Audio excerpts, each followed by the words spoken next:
Anak, Ay, tay. okay ka na ba? Opo, tapos si Tito Michael daw po, on the way na. May gusto sana ako ipagpaalam sa'yo, anak, bago ka umalis. Para mapag-isipan mo na yung sagot. Ano po yun? Gusto ko sana sabihin sa inyong mag-ina.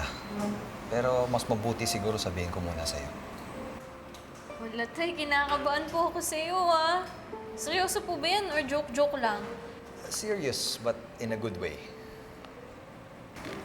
Alam mo naman siguro, anak, na annulled na kami ni Moira. At alam ko na inaayos na rin ang pag-dissolve ng marriage ni na Lynette at Carlos.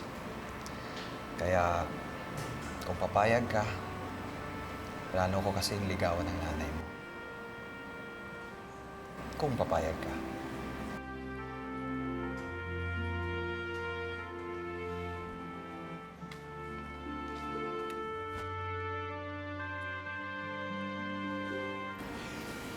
Eh, basta po, tay. Kay nanay pa rin po nakadepende yan. Alam naman din po natin na ang dami pong pinagdaanan ni nanay, di ba? Alam ko. Pero, hindi naman ako nagmamadali. Willing naman ako maghintay sa nanay mo.